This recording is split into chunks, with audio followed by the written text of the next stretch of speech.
Schedule to upload this video 10 years আচ্ছা, in the future. Mister বিস্টের একটা video দেখতেছিলাম।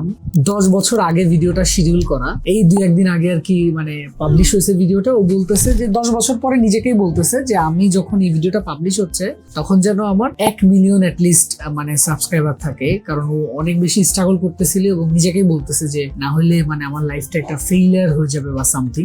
এখন মিস্টার বিস্টের সাবস্ক্রাইবার কত জানেন? এখন হচ্ছে 444 মিলিয়ন। আর মিস্টার বিস্টের টোটাল ভিউ হচ্ছে 96 বিলিয়ন এবং ওর নেট ওর্থ হচ্ছে $1 বিলিয়ন। বিগেস্ট, বিশ্বের মধ্যে টপ ইউটিউবার, তাই না?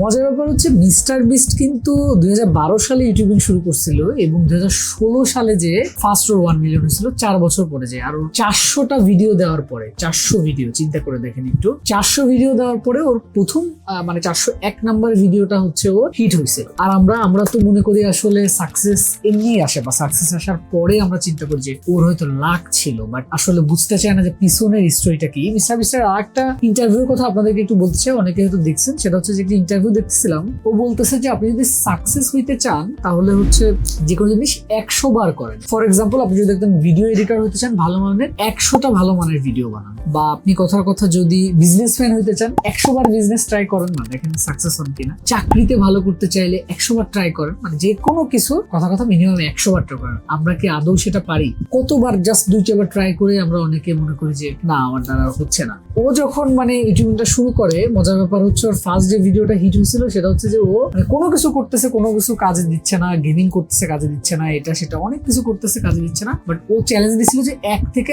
1 লাখ পর্যন্ত গুনবে এবং টানা 40 ঘন্টা ধরে ইউটিউবে লাইভে এসে ও এটা গুনছিল। মানে ডেডিকেশন লেভেলের ব্যাপারে মানে একটু ওয়ার্ড জিনিসপত্র, বাট ডেডিকেশন লেভেলের কথা চিন্তা করে। তো আমার কথা হচ্ছে যে এটাই আর কি সারাংশ বলতে চাই যে সাকসেস আসলে ইজি ওয়েতে আসে না। মানে যাদেরকে আমরা সাকসেসফুল দেখতেছি এর পেছনে থাকে অনেক অনেক অনেক অনেক হার্ড ওয়ার্ক।